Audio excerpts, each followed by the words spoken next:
Hi everyone, welcome back to another edition of our Tech Tuesday videos. This is Caleb. For today's video, I'm going to be talking about how to Google stuff more effectively, how to use Google search engine more efficiently. I feel like this is a topic that is both valuable to teachers and students. Right, so for teachers, sometimes we have to look information up. Sometimes we don't have all the answers, and that's okay. But our time is valuable. We have a million things we're trying to get done during the day, and so having better search results, having better skills, allows us to get to that information quicker. On the flip side, for our students, they're just now learning how to do research online. And research online is something that is not specific to a subject area, right? All students should know how to use their critical thinking skills to sift through information to find the correct things that they're looking for. And that's all searching is. Excuse me. The tips in this video are just a quick way to help you improve those Google search results. We're just going to cover 5, and even coming up with this video, I had to Google things. And so before I get into it, I do want to give credit. A lot of these tips came from Joseph Hindi. He is a life hack writer, and he put together a list that I'm going to use to help you guys out. So the very first tip, tip number 1 for using Google is keep it simple.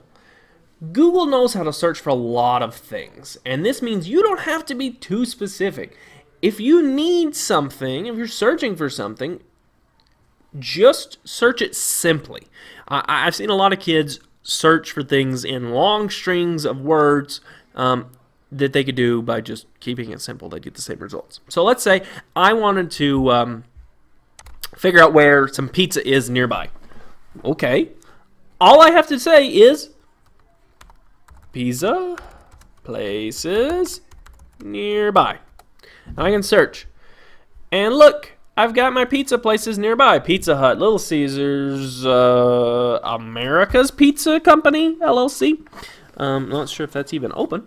But I've got my pizza places. And I just did it simply. I didn't have to type in a whole lot of words to get my search results. Tip number 2, use the tabs. So the tabs it's talking about are these tabs at the top of the Google search results. We have all, maps, news, images, and more. More ends up being videos, books, flights, and finance. So let's say I wanted to learn about China. So if I do all, it gives me news stories, websites, videos, pictures, all sorts of stuff. But let's just say I just wanted some images of China. So I go, images. I click that tab, and it's just pictures of China. Pictures in China, pictures of the map of China, all sorts of stuff. But let's say I wanted to look at an interactive map of China. I go to Maps, and now we have here a map of the world. There's China. I can zoom in and look at specific stuff inside of China. Or let's say I wanted news articles about China. I go to the News tab. And so now it'll just give me news articles about China. No other web pages, just news web pages. And so that's pretty neat. And it's a unique way to filter your search results without having to do any changing to what you actually searched for. The second thing I want to show you, the third tip, is use quotes. If you're searching for something specific, you need to use quotes to minimize the guesswork for the Google search engine. If I'm looking for cute cat sweaters and I type in cute cat sweaters, it's going to give me search results that contain the word cute, that contain the word cat, and contain the word sweaters. There are 4,780 results. What I want is search results that contain the phrase cute cat sweater. So to do this, I use quotations. I put quotations at the beginning and the end of my phrase. And so now it only shows me pages for cute cat sweaters. All right. And obviously I'm in the news, so I need to go back over to the all. So there are 34,500 search results for cute cat sweaters. And then if I put my quotations on, again, Now I have just cute cat sweaters. I would say the next tip for you guys, so tip number 4 is using a colon to search for very specific sites. So what do I mean by this? Well, let's say I want to do a search for Dak Prescott.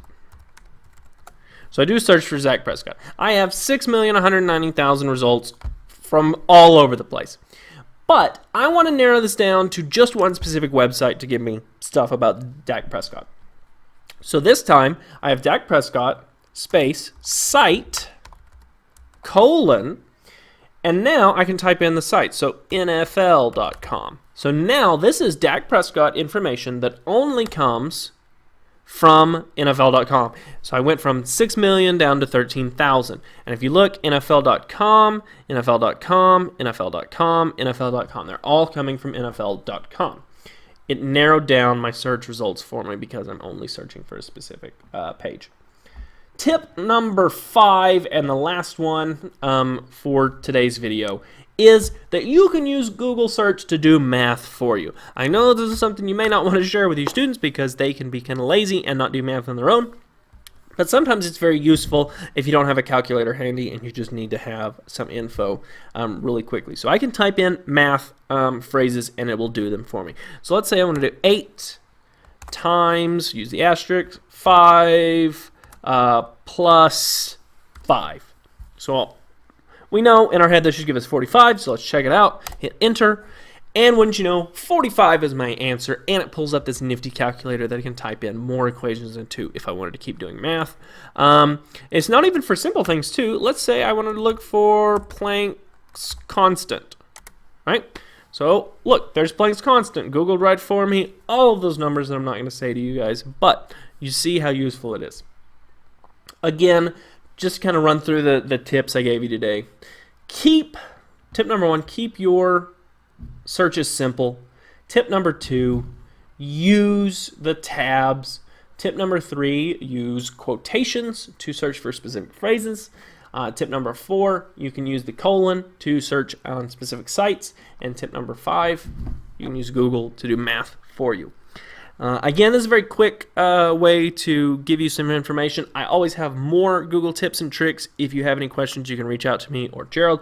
We're both great at Googling things. It's what we do for you most times when we come to your room. Anyway, if you have any thoughts on future Tech Tuesday videos, or you have any suggestions you'd like to make or questions about previous videos, don't hesitate to reach out to us. We love hearing from you guys. It always makes it easier to create videos for you when we know exactly what you're looking for.